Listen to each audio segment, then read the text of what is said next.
Vi på Fortum gör allt det där med elen enkelt och tryggt. Med vår smarta app har du alltid full koll, vare sig det handlar om din elanvändning eller morgondagens elpriser. Så byt till Fortum, Nordens mest valda elbolag. Upptäck kraften i nordisk energi. Trippelt välkommen tillbaka säger vi till cheeseburgarnas cheeseburgare. Ja, vi pratar såklart om triple cheese på McDonald's. Lika god som vår cheeseburgare, fast trippelt. Bara på McDonald's. In today's episode, I talked to David Goodhart. He got famous or infamous to some when he wrote an essay in 2004 with the title Too Diverse, about how diversity can come in conflict with solidarity within a welfare state. It set off a huge debate in Britain, and it reverberated here in Sweden as well, and elsewhere, of course. He founded the left-of-center magazine Prospect in 1995, where he was an editor until 2011. And since 2017, he's the head of demography, immigration and integration unit at the think tank Policy Exchange, which is considered right of center. So he's made a trip from the left to the right, one could say, but it's also apparent if you read his books that he's not left the left in all respects. His latest book, Head, Hand, Heart, concerns the way in which cognitive labor has received most of the economic rewards during the last decades, and also most of the status. The huge expansion of higher education has created a society in which there is too much focus on academic achievement and too little on the other areas which are equally, if not more important. And we saw that during the pandemic when we were very keen on praising nurses and doctors and care workers, but not increasing their pay. So we place a large value on it, but not status and not economic rewards to the extent that we do with the cognitive labor. So the hand and the heart are obviously metaphors, but they correspond to sectors of the job market that are still there, but somehow tends to be looked down on or forgotten when we look into the future and imagine what jobs are necessary to bring us into that future. And Head, Hand, Heart is a follow-up on the book he wrote before that, which had the title The Road to Somewhere, which had more to do with how different people relate to openness, borders, their identity, rootedness, traditions. And many have by now heard the dichotomy anywheres versus somewheres, which David Goodhart coined. The anywheres tend to be focused on the head, and the somewheres tend to work more with the hand and the heart, to mix the two books together a little bit. And we talk about this, and also about his forthcoming book, which will be the third installment of this trilogy. And the preliminary title is Who Cares? It will take off where Head, Hand, Heart left the reader, and it will focus on care workers and the care sector and why we need to place more value on it and increase the status of those jobs. And I highly recommend reading David Goodhart's books, if you haven't already. He's been an influence on my thinking for a long time, at least. I would say that he has an almost absolute pitch for noticing changes in society and in people's attitudes. Anyway, now for today's guest. You're listening to Rak Höger with me, Ivar Arpi.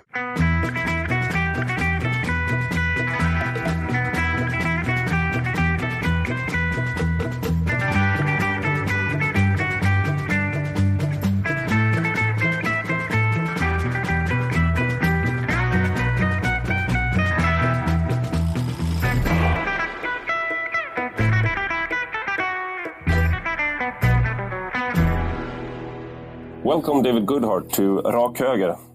Thanks for inviting me. So it's straight right, I should say. I'm not such a straight right anymore, but it's a good metaphor. Ties into boxing, which I love. So that's why I named it Rak Höger. Right hook. Right hook. That's more. Maybe that would be better. Would suit my political preferences more, I would say. And I'm very pleased to have you on the show because you've written so many books that I've read, and I think it began for me, I noticed you when you wrote The British Dream, or maybe it was before that even, when you wrote about, in 2004, you wrote about the famous or infamous, depending on where you stand, about the conflict or the potential conflict between diversity and a welfare state. And you were really early with that, with like being explicit about that conflict. Do you think that your critique or your question marks from that article, has it bore out, or would you want to add something there in that article? Yeah, it caused quite a flurry of excitement, that too diverse ? Essay I wrote in the magazine I then edited, Prospect. It was actually printed in the main liberal paper in the UK, The Guardian, and caused, I was accused of being a nice racist and a liberal power light after Enoch Powell and so on and so forth. I think the thesis has broadly stood the test of time. I mean, it was actually, I went back and read it a couple of months ago. It was quite tentative. And it was very much, I regarded myself then very much as part of the centre left, and it was kind of addressed at my comrades in some ways, saying, look, we have to be careful. There clearly is a tension between these two kind of main principles of the left, if you like, solidarity on the one hand and diversity on the other, or diversity certainly in the last few decades, based just on the common sense assumption that people are happier to trust and to share with people they have something in common with. They don't have to have the same skin tone or pray to the same God, but they need some foundation of common identification and common interest. If the kind of generous welfare states particularly of Europe in general, but particularly of Scandinavia, are to survive and are to survive, the pretty rapid demographic change that you've been through. And in fact, I predicted. This was back in 2004, so it was already clear that I talked about this. We still have in a way this kind of wonderful. What wonderful, in inverted commas, sort of laboratory social experiment in the two different courses that Sweden and Denmark have taken. I mean, I was saying, watch these two countries, because it was already clear in 2004 that you'd taken you had, if you go back 10 years before, kind of the early 90s, you were both still very ethnically homogeneous, very egalitarian, very high levels of redistribution, sort of classical Scandinavian states. Both countries had started accepting, by your historic standards, quite high levels of immigration, and it was, but the Danes, 10 years later, I mean, in the course of the 90s and the early 2000s, the Danes, came to the conclusion they really didn't. They wanted to remain kind of traditional Danes, and move to a very much more restrictive policy on immigration and and a kind of anti-multiculturalism policy, essentially, a very integrationist approach to absorbing people into the society.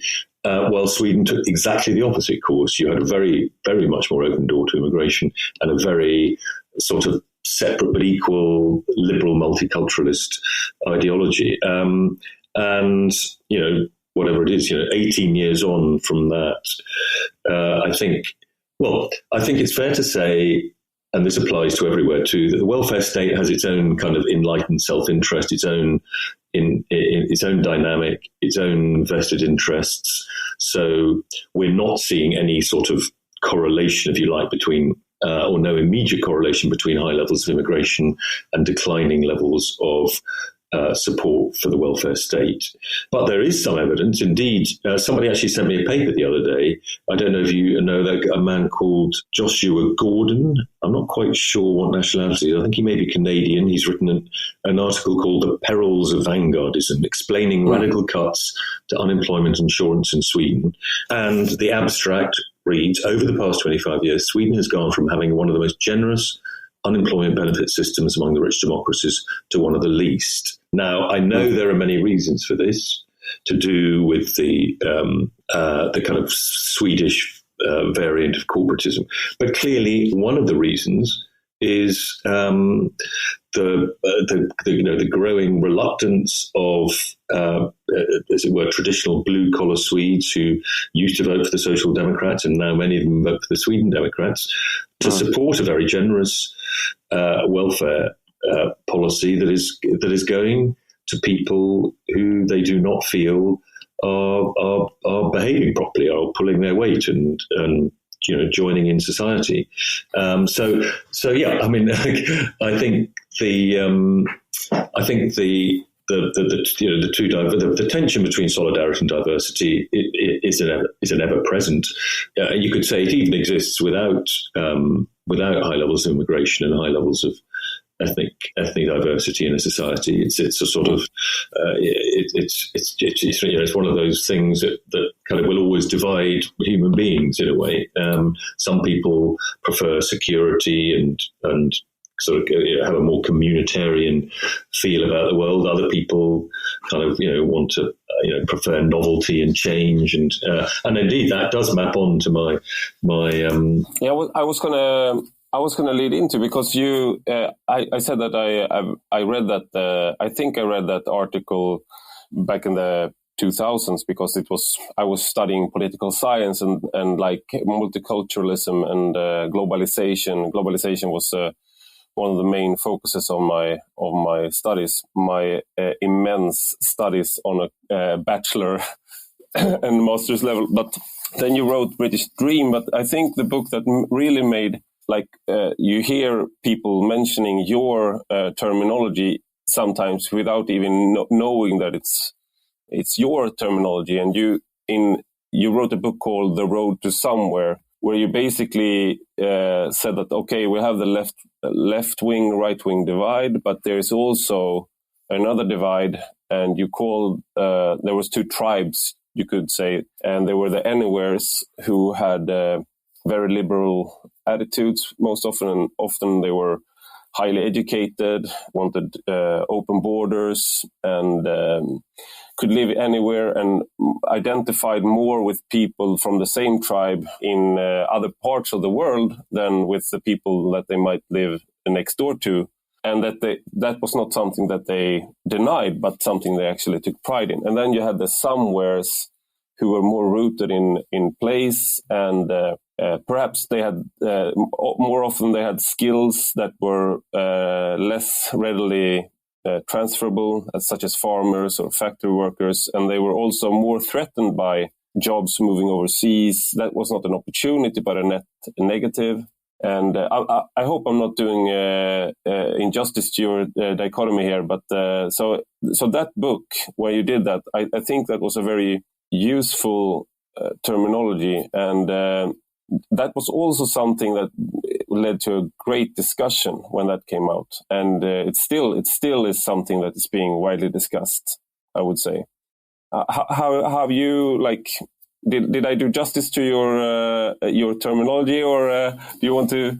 Yeah, let me add a few caveats. I mean, you broadly captured it, but the first thing I want to say is that the book was mainly drawn from the British experience. I mean, I talked about some other European countries. I talked about America. I mean, my motive for writing, I guess, was a sort of a sort of sympathetic understanding of why. This is true of the British Dream too, in some ways. The book I wrote about race and immigration and multiculturalism in Britain, it was partly a history, partly an analysis, what was working, what wasn't working. And The Road to Somewhere was kind of based on an attempt at a sympathetic understanding for why so many of our fellow citizens clearly felt uncomfortable, very alienated by what, in many other respects seem, the best human societies ever, in terms of wealth and freedom and so on. And yet lots of our fellow citizens, clearly did not sort of share a sense of comfort, a sense of the ability to enjoy that wealth and that freedom, perhaps in the way that some other people could. And while obviously, the old class divides, the inequality, left-right issues that haven't disappeared completely, it was clear to me that, these new, as you say, education-based value divides, partly relating to the creation of mass higher education systems with increasing numbers, rising from when I went to university, 8-10% of school leavers went to university, and now in Britain and in Sweden it's more like 50 or even more percent.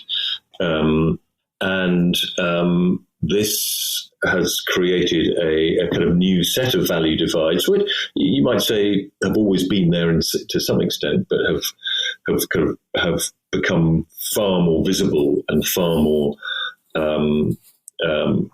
significant in political divides, political alienation. And I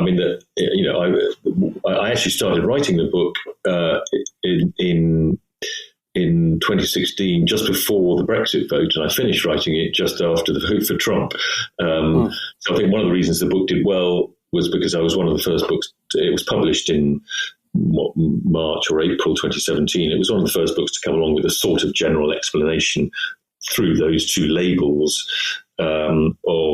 It was the British equivalent of Hillbilly Elegy by J.D. Vance. A very different book by a very different author. Exactly. I didn't have the direct experience that J.D. Vance had. But I mean, just a couple of things I always like to say very briefly is that I invented the labels, but I didn't invent the value divides and the value groups. I spent a lot of time with my nose in the British social attitude surveys and various opinion and attitude polling work and surveys, and these divides really are there. They're not as binary as the kind of anywhere, somewhere divide makes them sound. There are lots of different kinds of anywheres, lots of different kinds of somewheres. There's also a big in-betweener group. But we're talking about, I mean, these are kind of heuristics. These are labels that sort of help you understand reality. I was just one of my criticisms of the dichotomy is I'll use an example from my own life, because I just moved from Uppsala out to the countryside, and we live in it's a no man's land. Basically, it's like 3 kilometers to the closest neighbor, but it's a farm, and we rent it, and so it was 2 empty houses, and my family moved to one house, and then recently, just this summer, we got new neighbors in the other house. So we live very close by, and then there are no neighbors for kilometers, and there's just dirt roads and no electrical lights. So you can see all the stars and the aurora, the northern lights during the winter and stuff like that. But the man we rent from, he's the 5th generation on his farm. So after 4 generations, or the 5th generation, they finally got their hands on the neighboring farm and all their land, and they bought it. So they finally, they had patience to stay there for 5 generations, and now they own most of the land around there.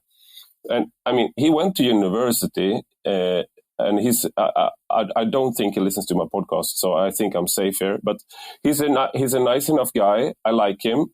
But we are very different culturally. I come from the inner city of Gothenburg. It's a small city by international standards, but we pride ourselves that we are the Little London, we call ourselves. It's a joke. But so culturally, we are very different. He works in the forest. He works with his hands. He has huge machines. He's much richer than I am, but he doesn't look richer. And he's not part of the commentariat the way I am. So, and he didn't read any courses on sociology and queer theory like I did. But the neighbors who moved in, they moved straight from Dubai.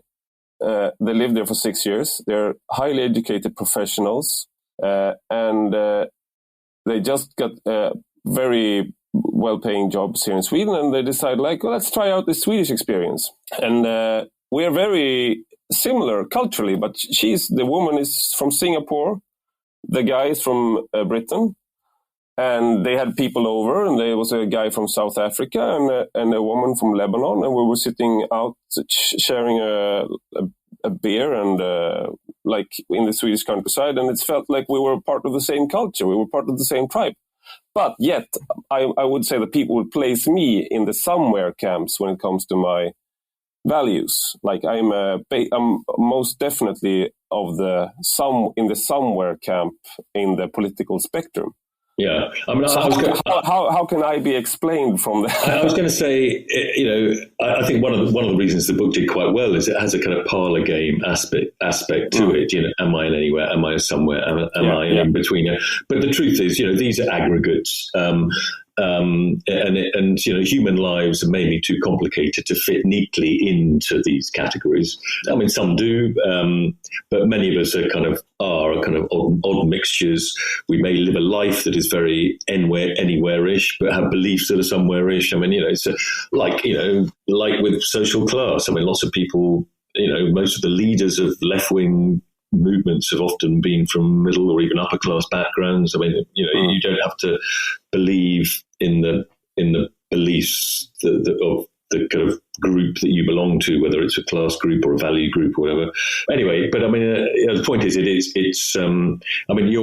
I was going to sort of caveat somewhat your definition of anywhere sounded like the kind of hyper anywheres, the kind of more extreme anywheres, the people who do live in airport lounges and have friends all over the world. I mean, but actually the anywhere that, there are, as it were, more mainstream anywheres who just tend to be the more liberally minded, the kind of the mainstream liberal graduates of Britain or Sweden, who are not particularly, don't have particularly jet-setting lives, but who tend to believe in the virtues of mobility, but often because certainly in the UK, and I think to some extent in Sweden too, a lot of people who do well at school, and go to university at the age of 18 or 19, often leave home. They leave the place where they grew up, where they went to school, and they go to Gothenburg or Uppsala or wherever it is, and they join a whole kind of new network of people, and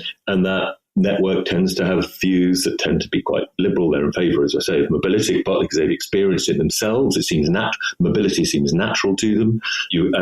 They believe in openness, autonomy, and actually and they are a very big chunk, probably a minority still in most countries, but a big minority. 25-30% of the population, perhaps even slightly more. And they are kind of alongside the anywhere, somewhere categorization, I think is another useful way of thinking about this and the changes we've experienced, particularly in the last 20 or 30 years in most European countries, is the Tolkien Parsons idea of... a sociologist. Yeah. One of the most boring sociologists who ever wrote. He was trying to produce like a sort of chemistry books of sociology. They were enormous tomes. He wanted a sort of science of society. I mean, it was a hopeless project. But he did come up with this one good idea, which is thinking about human identity on a spectrum between achieved identities and ascribed identities. Now, we're all on a spectrum. We all have some combination of the two. The ascribed identity is the things about you that you can't change. You are a white, male, Swede, whatever. But people with so educated people tend to have more. Their sense of themselves comes more from their achievements. They tend to have more achieved identities. So they've done well at school. They've gone to good universities. They have high status professional jobs. So their sense of themselves comes from their own achievements, and that gives them a sort of a kind of autonomy. Their identity is kind of protected. It means they can. It makes them, even if they think they're very left wing, it often makes them quite individualistic in a way, and they can fit in anywhere because their sense of themselves comes from their own sort of inner resources, if you like, and it means that they don't understand the people I call the somewheres, because somewheres tend to have a much higher degree of ascribed identity in the sense of themselves. And if you have a mainly ascribed identity, you're a British man, working class man from the northeast of England. You speak with a certain accent of that area, etc., etc. if your sense of yourself comes from a particular place and a particular group, then your identity is much more susceptible to being disturbed and discomforted by rapid change, because it sort of, it breaks up your sense of yourself in some way. And I think this is of course one of the huge divides. But the my anywhere somewhere distinction is trying to understand, to grapple with, and it's kind of one of the sort of liberal authoritarian divides, the kind of liberal populist divides. I mean, but also, by the way, I should also caveat this by saying both the anywhere worldview that tends to stress mobility, openness, autonomy, comfortable with change, and so on, and the somewhere worldview, much more based on security, familiarity, tends to be more uncomfortable about change, and obviously some ways tend to be less well educated. I mean, there are some somewhere graduates, but most graduates tend to be anywheres. Both of these worldviews are perfectly good and decent, at least in their mainstream form. I mean, obviously you get extreme somewheres, who verge into the kind of the xenophobic and the as it were, the over-rooted people, you might say. And you get the kind of extreme anywheres, the other end, the people who we were talking about earlier who don't want to pay their taxes, who live in airport lounges and are disconnected. And but the problem is that the reason why these categories are relevant to politics is that one of the categories has been far too dominant in our politics, and it created a reaction. And I think for all sorts of reasons, anywhere politicians of centre left and centre right, this is one of the reasons why people voted for Brexit in 2016 in Britain, is because the somewhere voice in British politics had been far too weak. It's not non-existent, but just the anywhere, the minority anywhere voice had come to dominate politics, as of course it does in most rich countries, including Sweden. And democracy, almost it looks for a new balance. The system had got out of kilter. The system had got out of balance. Too much of politics and economics, the political economy of the UK was based far too much around anywhere interests. So, what is the growth model of the sort of business model for UK PLC is essentially professional and financial services based in London and the southeast of England, with the rest of the country lagging behind, supported by the taxes that are raised. The taxes and the exports of those financial and professional services. In education, it's all about sending people into higher education, neglect of traditional artisanal occupations, vocational and technical occupations. Again, I think quite similar in Sweden. And this is into the book that came after, the Head, Hand, Heart, which is... it was a natural follow-up to The Road to Somewhere, where you basically argue, you use a slightly different terminology, but that the head, which is the cognitive professions and like highly skilled academics, professionals, most of the power had ended up there, and much of the pride that was in the jobs that had to do with the hands, which is, of course, it's easy to understand most of the industry, manufacturing, and basically people who work with their hands, and the heart, which is the care profession. And much of the status and the salary and the wage increases had ended up with the head. And I think there is also what you managed to do in that book is something that we might be able to do here in the podcast. I recommend the book, but when my mom asked me, when I was going to the university, she said, that you don't have to go to the university. You can do something else, you can pick another profession. And they are perfectly fine as well. And she meant it. And I was offended. I was really offended that how can you say something like that to me? Don't you think that I I should go to the. I felt like she was like pulling the ladder up or something like that, because her parents were working class and before that farmers. So my grandfather and his 8 siblings, they were all working with.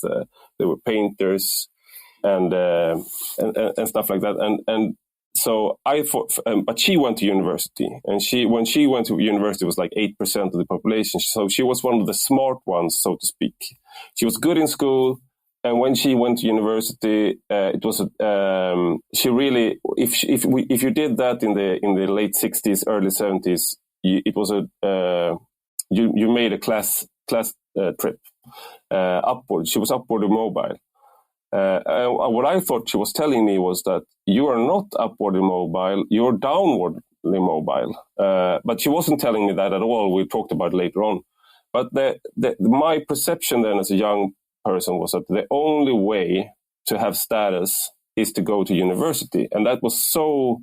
It was not that somebody had told me that. It was just a given. It was a given truth. Yeah. In the ether. Yeah, so is your head, hand, heart? Is it what has been done to? Why do we think like this, and why has all the glory and money gone to the head? Yeah, I suppose there's a sort of. I mean, one of the criticisms of the Head, Hand, Heart book was that. Well, first of all, it's something I do acknowledge in the book, that obviously it's an artificial distinction. Everything we do is a combination of the cognitive, the embodied, the emotional. But nonetheless, again, like any words in some ways, it's a sort of heuristic. It's a kind of useful device for thinking about the way the world is divided up. And you could say another criticism was, but the world has always been divided up like this. The cognitive aspect of life has always had that status and go back to Plato, go back 3,000 years, the origins of modern philosophy, Christianity, with its kind of focus on the abstract, the spirit, the corruption of the flesh. I mean, a lot of these ideas, I think, are kind of deeply embodied in human culture. But what's new? Only 2 seconds ago in human history have we created a mass cognitive class.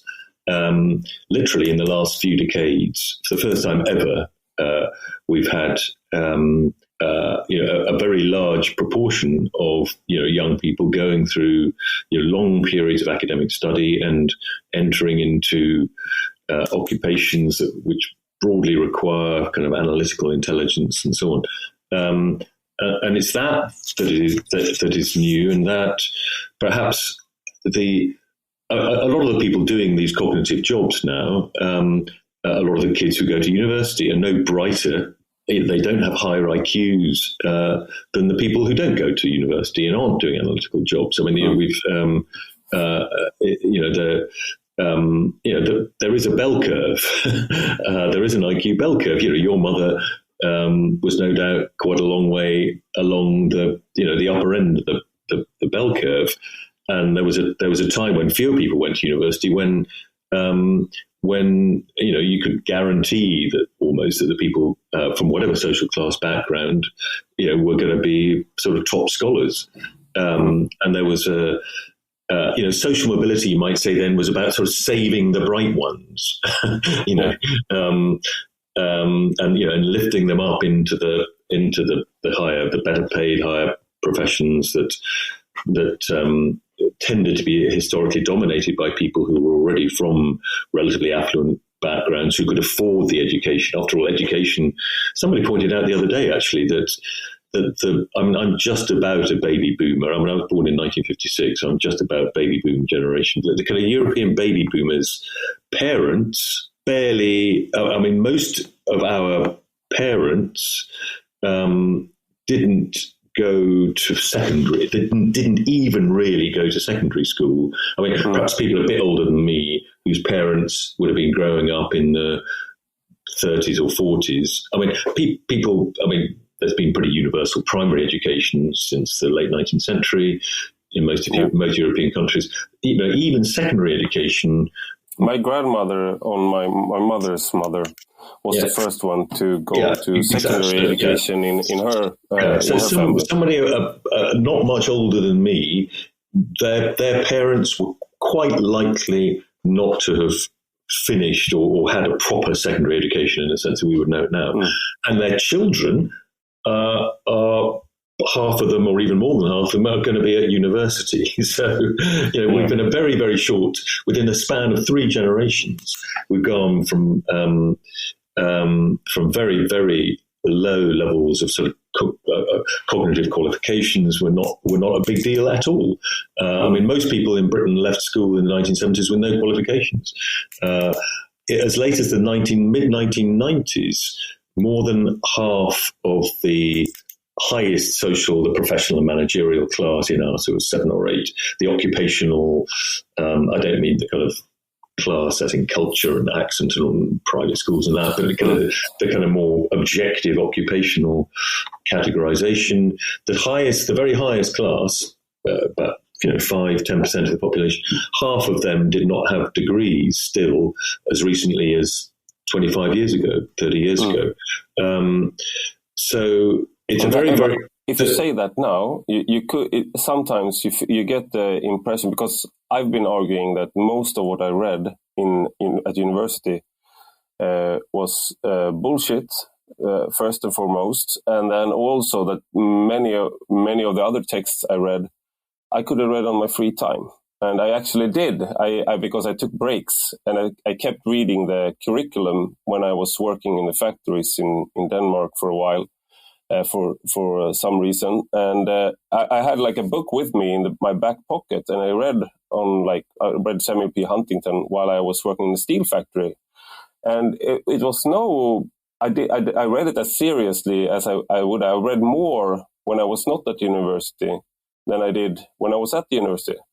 And most of what I read in my life, I mean, I have a very privileged position now that I'm having a podcast and have famous authors as guests. So, of course, I read a lot now. But, I mean, most of the things that you can read and learn, you can actually learn outside of academia. But that sounds like a outlandish concept almost, like and like it's the knowledge. I mean, I think it's one of the most exciting aspects of what's happening in the last few years is that in order to be a kind of a functioning intellectual, book writer, thinker about the state of things, you had to work in a university. And now, we have this whole new ecology of podcasts and Substack, and you get all people like Sam Harris and Andrew Sullivan in America, and you and Matthew Goodwin in Britain, and you don't have to. I mean, and this is the most interesting thinking is invariably not happening in universities these days. The independent intellectual was a very, very rare thing until quite recently, and basically only people who happen to be very capable intellectuals who happen to come from moneyed backgrounds. People like the famous Marxist Perry Anderson was an unusual example. But no, I mean, I think. So, I mean, going back to the whole sort of cognitive bias, you might say that there has been a sort of historic bias towards that form of human ability, but I don't think it's always been true at all times. And the main point is that the number of the size of the cognitive class until very, very recently was tiny, and this expanded cognitive class is, as it were, accruing to itself status that it doesn't deserve. Now, of course, the very I don't want to come across present company excluded then, because we deserve everything. Yeah, I don't want to come across as anti-cognitive, anti-head, anti-intellectual. Of course, I'm not. I mean, we need brilliant people more than ever before. We're not going to solve the climate change problem by changing our lifestyles. We're going to do it through technology. We need brilliant people to come up with the pandemic vaccines to solve our very technical and indeed other problems.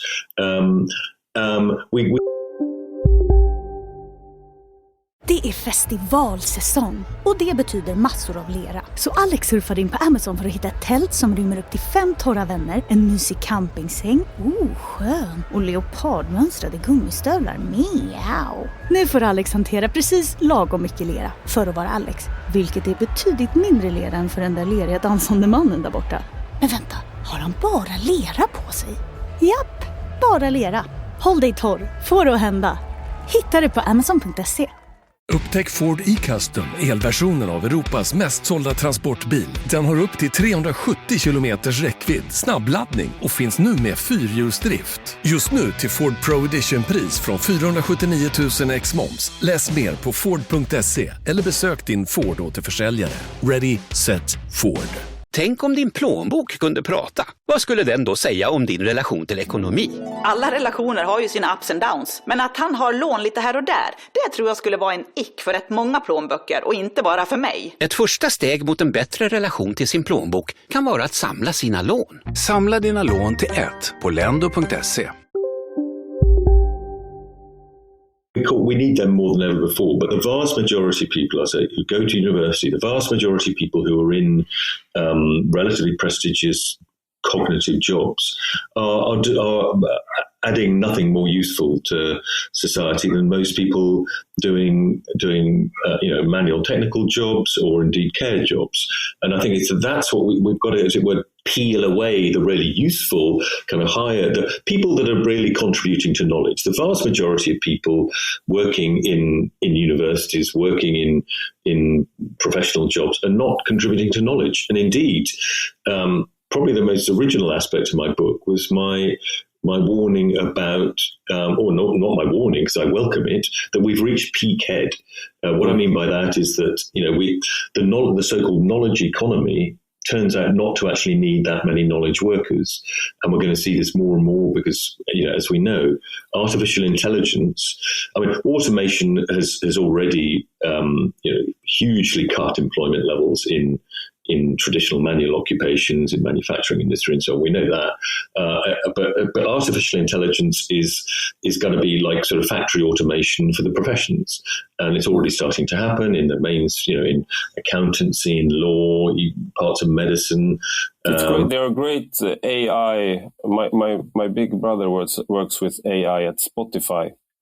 So he gave me an invite to a text generator AI, and it's really good. Right, you can actually even journalism, some routine journalism. I watched it produce my successor. Like a few generations later, I will be out of a job.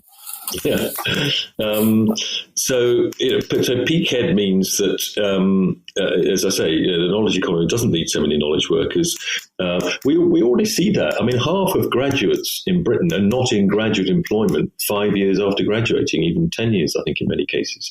You've been you've been very critical of your own terminology, but I think we should also include knowledge economy in that, to deconstruct that, unpack that one, because it's a pitch used by the likes of Tony Blair and Göran Persson, like social democrats. We were going to educate ourselves to the new society, and we will go from the industrial society to the knowledge economy. And if you feel a certain loss, or if you feel nostalgia, or you feel a loss of status, that's creative destruction towards the knowledge economy.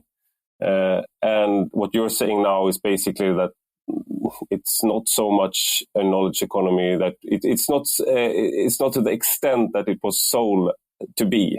Yeah, and the difference between being a kind of graduate software engineer and being a coder, it's not, I have to admit, it's not one I completely understand, but I mean, it's not, there are a lot of people. I've just been reading a paper by a guy called David Soskis. I don't know if you know his work. He wrote a book called The Varieties of Capitalism, about kind of Rhineland, about sort of Germanic capitalism. And I think he would include Sweden in the kind of the organised sort of semi-corporatist forms of sort of social market economy in Northern Europe, the more liberal Anglo-Saxon forms of capitalism and perhaps what's happening in South Korea and Japan, which may be another variety altogether. He was one of the people behind the big expansion of higher education in the UK. He was one of the people who advised. Sorry, my computer's about to run out of charge. I forgot to start to stick this in. It should be all right. He was one of the people who Tony Blair made a famous speech back in 1999 saying we should send half of school leavers to university. I'm very, very critical of all that. He's just written a paper which is a kind of mea culpa in that he acknowledges that this education divide has been a huge factor behind current polarization, that it's kind of one of the things behind Brexit and Trump and so on. But actually, and he's sort of, there's a partial retraction in that he now advocates more people going into kind of 2-year vocational courses, often perhaps done part-time while people are working. But what he's really done is just expanded the definition of, he's still basically refusing to give up on the idea. He now says 70 or 80%. The reason, the way to stop the polarization is by sending everybody to university. Yeah. But there's absolutely no acknowledgement of the fact that the knowledge economy doesn't need so many workers. Do you know the work by Brown and Lauder on so-called digital Taylorism? The fact that, they estimate, they've been a couple of, I think they're British sociologists or economists, I'm not quite sure what they are, but they've written some very interesting stuff. They look at companies and they reckon that even among the sort of white-collar professional jobs in most organizations, private sector or public sector, it's only about 10% of the jobs at the top that require a degree or function with a degree of autonomy, people able to use their judgment, and much of the rest of it is just, the old sort of paper shuffling, really. People are not using their judgment. They don't need high qualifications to do a lot of these jobs. So, we have a hugely over-academically qualified group of people who are, as it were, below the real value creators, below the real knowledge creators. It's kind of it's the Pareto distribution. Is it Pareto who talks about 20% of 20% of people in most organisations do sort of 70 or 80% of all the work. Now, we still need very clever people, as I said, and we still need people at the top of organisations to make difficult decisions, to people to use their judgment.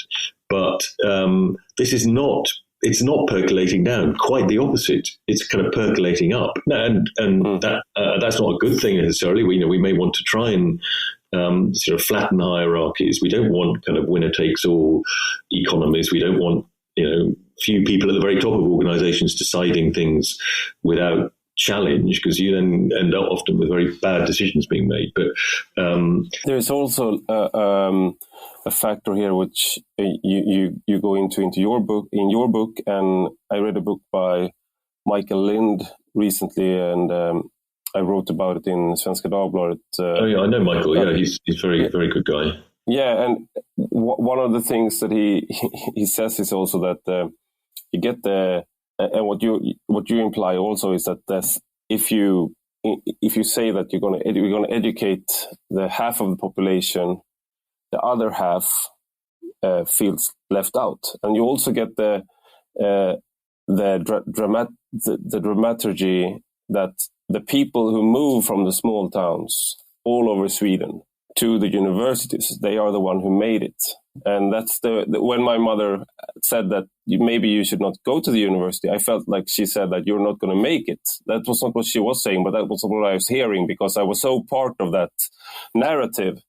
And you get that narrative all over Britain and Sweden, and you get the sense that the people who work with their hands, with their hearts, in the care professions, in the factories. We have an infamous quote by our former Prime Minister, Fredrik Reinfeldt, when he said that basically no one in Sweden works in industry anymore. Mm. I thought you still had much more manufacturing than we did per capita, that you're 15 or 20%. I'm not sure how the percentage is, actually. I think we have quite a high percentage, and it's also crucial to the Swedish economy, and it's been crucial and it's still crucial. And just because there's a share of the population, but then his narrative, it was true, even if it was false. It was true. It rang true for a lot of people. It was truthiness. Well, I'm not sure who coined that phrase, if it was Bush or someone like that. It had a sense of truthiness to it, like. You know what he means. You know what he means. Like the successful people don't work in industry. Yeah. Isn't it these boots are made for walking? Truthy. What is she? Nancy Sinatra. Nancy Sinatra. Yeah, she coined the phrase. Maybe you haven't been truthing, or it's truthing. Yeah.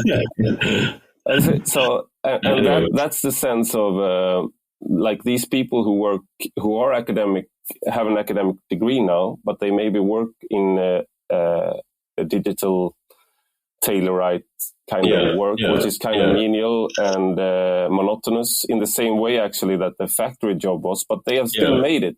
While the people except, I mean, I think there are, just to go back a step, I mean, you were talking earlier about what I call the 15-50 problem in terms of status, that when 15% of the population went to university and you didn't, 15% of your classmates or people in your school or people in your town, in your age group went to university and you didn't, well, so what?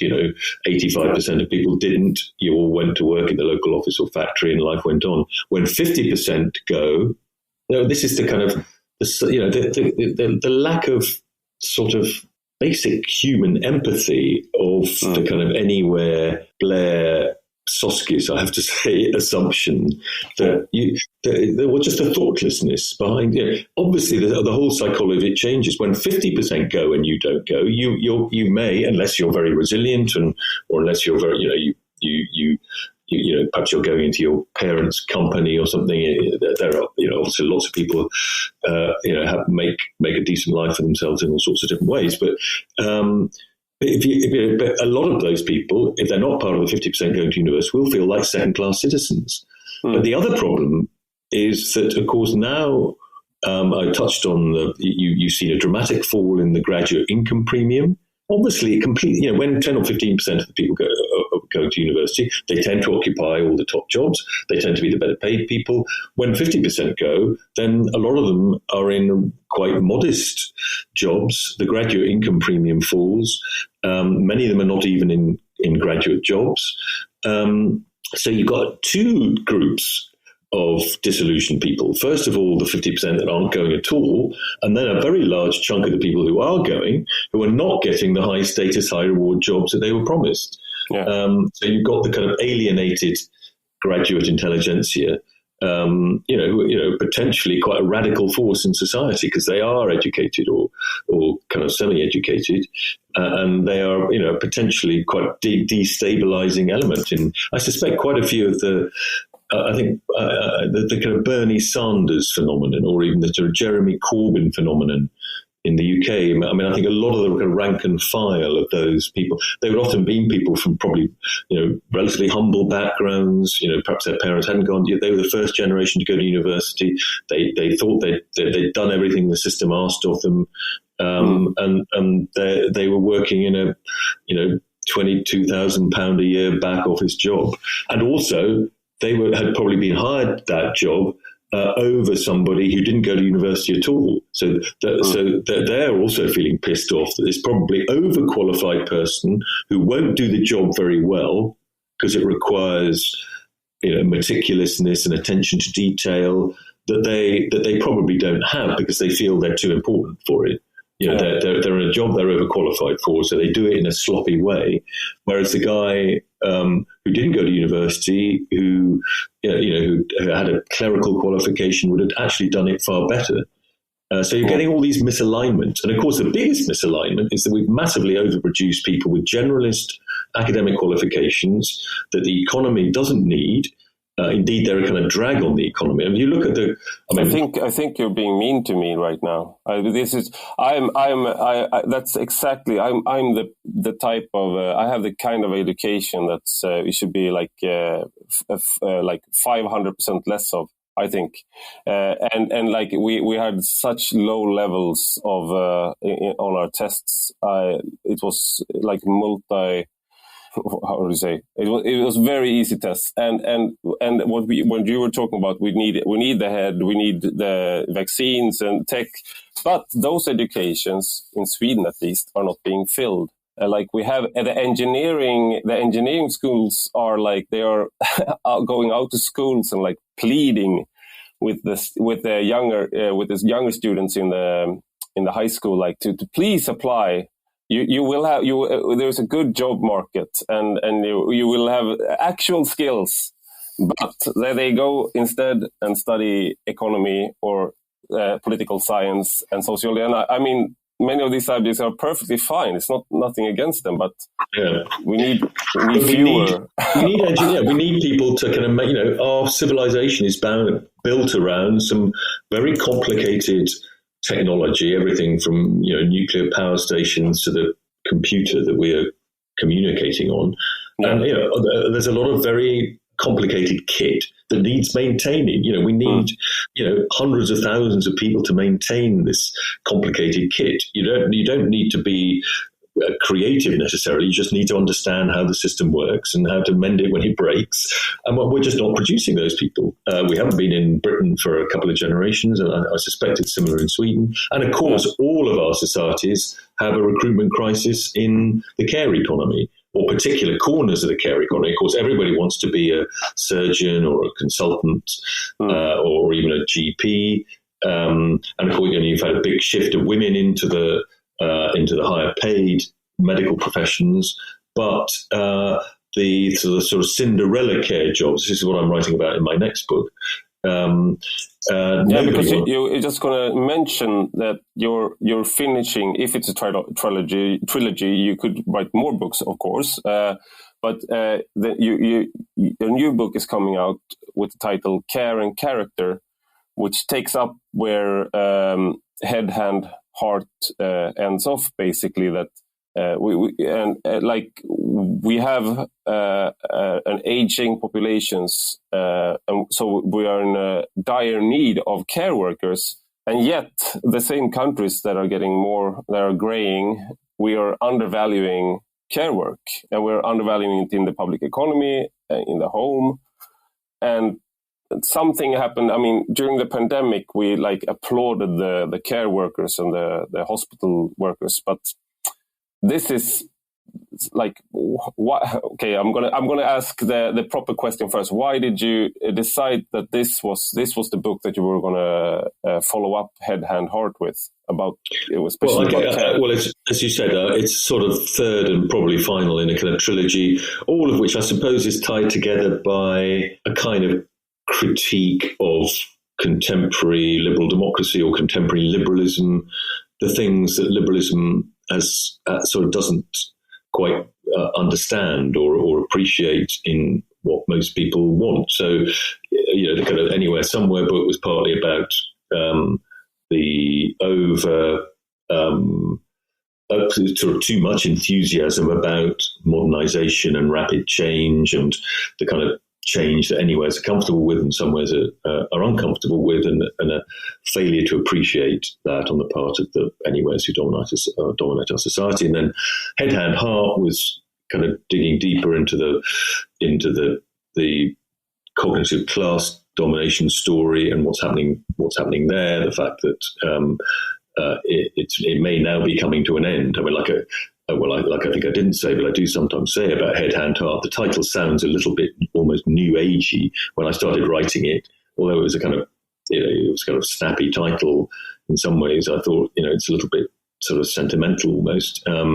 But actually, the more I kind of looked into it, the more I thought that this reallocation, the allocation of too much reward and prestige to the head part of the Head, Hand, Heart trilogy, it's got to happen. I mean, so this is a kind of almost historical inevitability that we readjust to, at least to some extent. Of course, as we were just saying, some head jobs will always have and perhaps deserve to have a very special reward and appreciation, but that actually the kind of mainstream cognitive needs to to hand back some of the status and prestige to hand and heart, and I think that is going to happen. And the kind of and the third of the trilogy is the way that liberalism is a very public realm ideology. It kind of doesn't understand the kind of importance of the hearth, the home, to many people. Is where most people get their meaning in their lives, get their joy in their lives from, watching children grow. My kids and my wife are right now sick, and they are puking at home. So I would exclude myself. I don't receive any happiness from my hearth and home right now. Right. I'm quite happy here at the office. Hopefully it'll return. But and anyway, that got me, because it also overlaps with the kind of anxieties you were just talking about not having enough care workers and so on. So actually the book is going to be called, I think, Who Cares? ? And of course, as we were just saying, there are lots of parts of the care economy that are very well paid, but it has these Cinderella sectors like elderly care, like looking after disabled people, disabled adults, like looking after young children. I mean, actually, Sweden has raised the status and pay of people looking after children in the daycare centres. So you can change these things, but the care paradox. There's a care paradox I'm addressing. What is the care paradox? The care paradox says that never before in human history have we, both as individuals and societies, thought of ourselves as more caring. What it is to be a good person now is to be caring. That wouldn't have been true even in our grandparents' day. I mean, maybe they were caring, but they wouldn't go around saying they were caring. And as societies, we spend zillions more now than we did a couple of generations ago on care, broadly defined. Compare the reaction to the Spanish flu in Europe and America with the pandemic.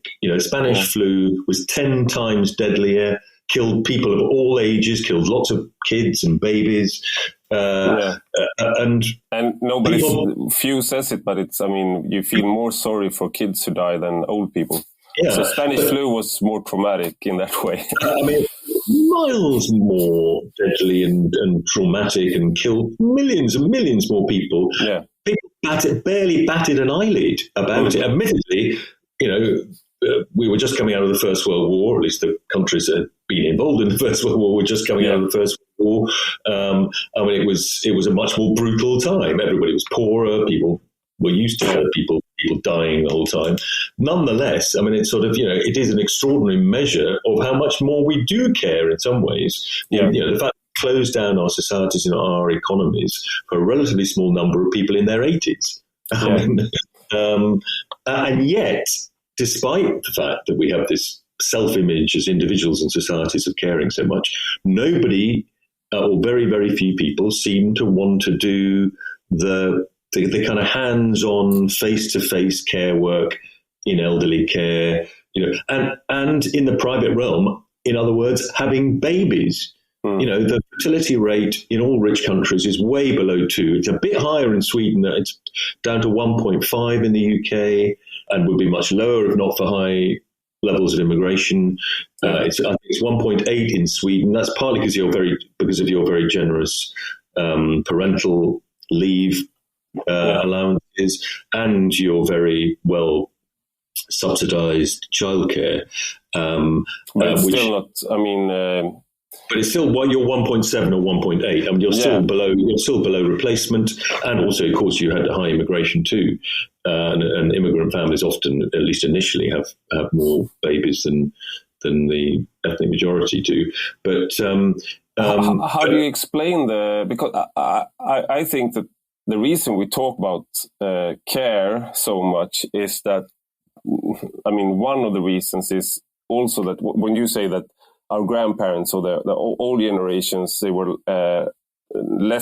placing a less of a premium on care and being caring. But of course, they were living in an environment where it was taken for granted in the family, for example. So this is a feminist critique that we were taking women's unpaid work in the family and in the home for granted. So we didn't have to talk about it because it was just a given. And now women are part of the workforce. So families now have many times have two working parents or part-time working, but they have to partake in the economy in the workforce just to pay their bills and to have family. So we have to talk about care now because much of what went on in the home and in the family or by relatives is now something that we want professionals. So we have to have professionals to do. Yeah. Okay. There's a brilliant. So I mean, the problem has been put by, do you know the brilliant, controversial but brilliant American academic woman Amy Wax? No, I don't actually. Well, I mean, you should look her up. She's extraordinary. She's very controversial. She was on the podcast with the not John McWhorter. John McWhorter does a podcast. Glenn Lowry. Amy Wax was on Glenn Lowry's show a few months ago. She puts all of this absolutely brilliantly. She says the issue with care is this: that care has historically created and today still creates positive externalities, positive benefits for society that cannot be captured by the caregiver or the care worker. Society used to solve this problem by basically preventing women doing anything else. Yeah. We've now removed that constraint and we're left with the consequences. I mean, it's a very simple thought, but I think a very powerful one.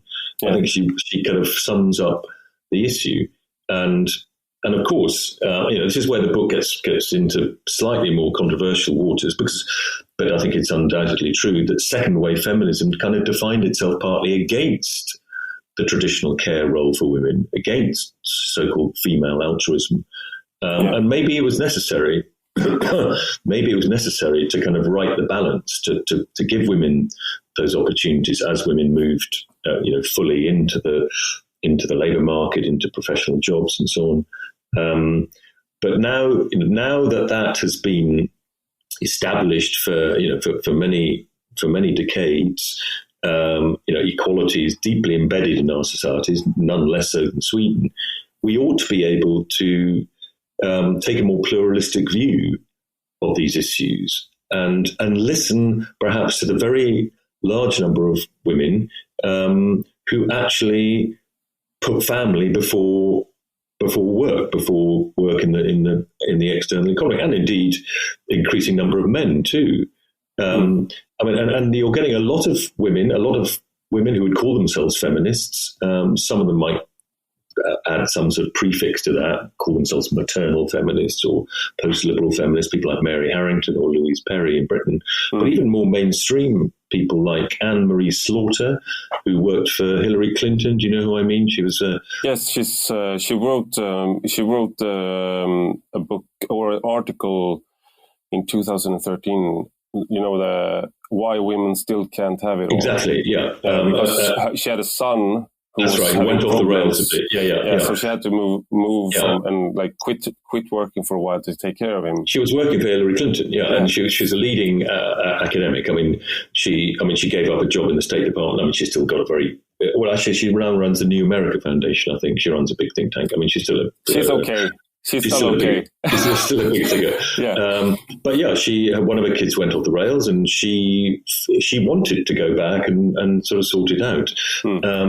And she wrote a book based on that, and there's a wonderful quote from her saying, feminists, women of my era were brought up to think much more highly of the competitive work that my father did in his law firm or whatever it was, compared to the care work that my mother did.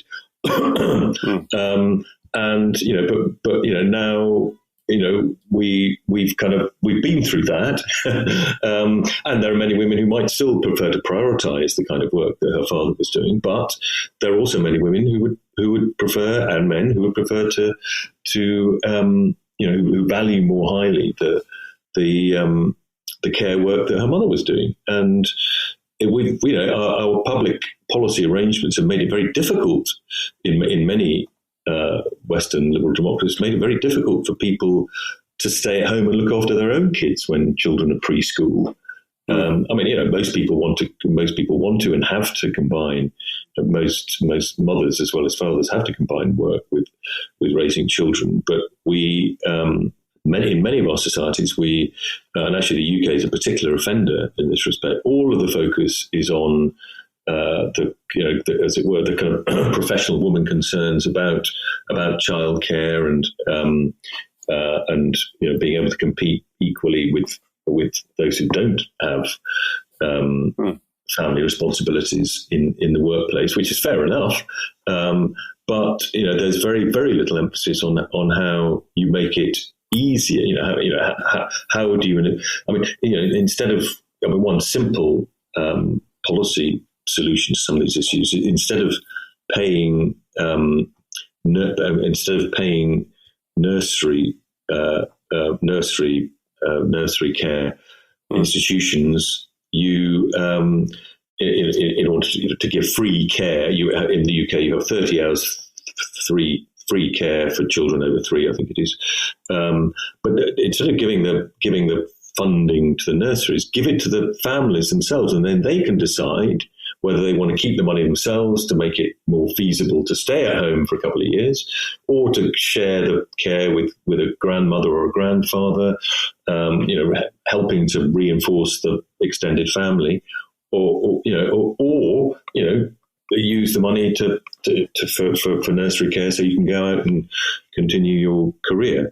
And we haven't been thinking clearly enough about that. I think this is also, Elizabeth Warren, before she became like a sort of a woke candidate to lead the Democratic Party, she actually wrote a great book called The Two Income Trap, Why Middle-Class Mothers and Fathers Are Going Broke.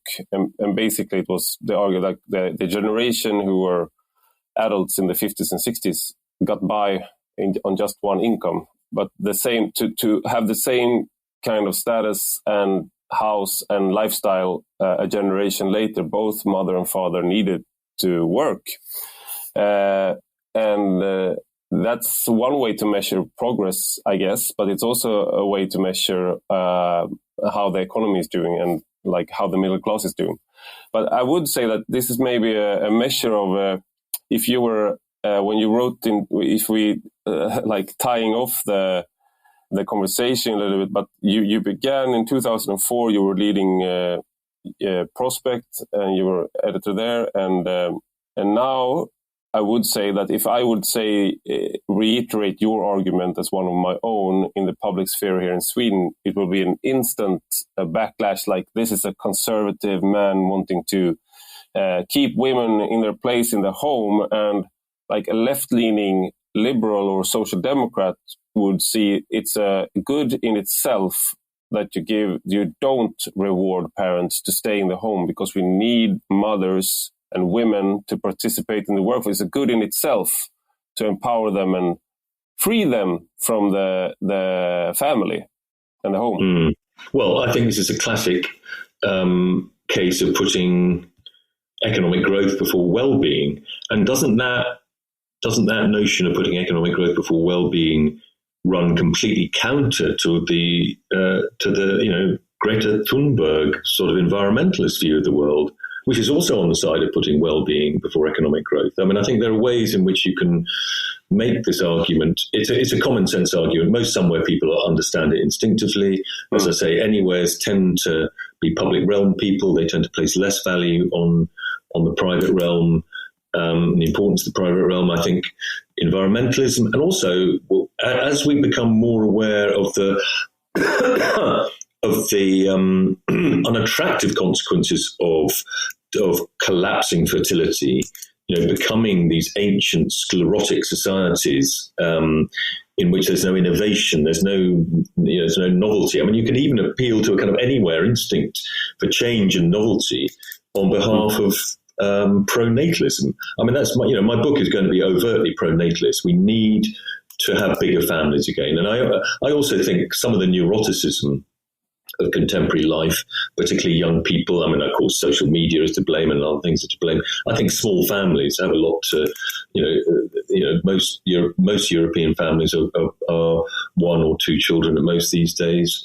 It may be, I'm one of 7 children, so I may be slightly biased towards, but it kind of, it does. What's the thing that Jordan Peterson is always saying? It's not about you. There's nothing like coming from a big family to realize that instinctively from a young age. It's not about you, and it does make you more resilient. And I think, and it's one of those things we kind of don't realize until we've lost it. It depends on social norms. Having 2, 3, 4 kids, and when everybody around you only having 1 or 2 or none. That becomes a new norm, and we don't realize, it's kind of this sort of higher and lower pleasures, as it were. It's a sort of higher but very hard to quantify pleasure. The pleasure of watching children grow, and these things that happen over long periods of time, and the dominant ideology of all Western liberal democracies is essentially freedom and autonomy. Freedom and autonomy are great things. But there's nothing that makes you less free and autonomous than having a 6-month-old baby. Yeah. Now, it has other, harder to quantify joys, but at any given moment in time, freedom and autonomy is going to come before the longer-term joy of having a child or having that extra child. I mean, one of the reasons I'm so pro-natalist is that there's a lot of evidence for a so-called fertility gap. We're having European women are having fewer babies than they want, or that they and their partners want. Sweden is, we talked about, we have a 1.8 children per woman during her life. But if you ask women in Sweden how many they actually want, we have the largest, even if we are higher on the actual fertility, we have the highest fertility gap. Fertility gap. We're missing 1 or 2, 0. Nearly a whole babe. Yes, nearly a whole babe. And there's virtually no gap between men and women in preference there. So we're missing the baby from the baby's missing from men as well. And exactly, we have that sense, that something's missing, and I think the empty crib. and it's not having small families is not making us happy. It's the kind of the short-term decision making is driven by the desire for freedom, but freedom is only one thing that makes us happy. It's got a freedom in a context of a broader sense of well-being and connection and being part of things. And that we're increasingly missing. I mean, this is kind of the message of the Swedish theory of love, that Sweden has gone too far down that kind of road towards valuing autonomy too highly. There's a book by Lars Trädgård. That's we what were I mean. talking about before and it's called Är svensken människa? I think it's the original he wrote together, and then he made it. I think these are there's a kind of path that is about maximizing freedom, minimizing obligation, leaving reproduction up to technology. The sex differences become increasingly irrelevant. People live autonomous but lonely lives. Or there's a kind of more humane path which values care much more than we currently do, both in the public economy and in the home. We encourage people we go back to having multiple children families, and creating a society that honours and rewards care work, and where men and women can balance public and private commitments in a spirit of mutual obligation and interdependence. I mean, that's kind of the ideal. Thank you, David Goodhart, for being part of this podcast today. Well, thank you for inviting me. Och stort tack till dig som har lyssnat.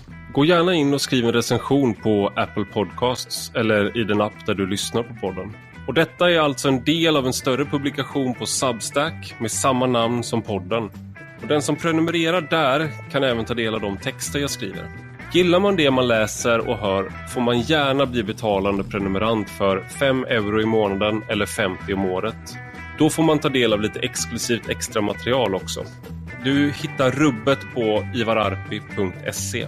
Och har du några frågor eller synpunkter kan du alltid mejla mig på ivararpi@substack.com. Vi hörs igen.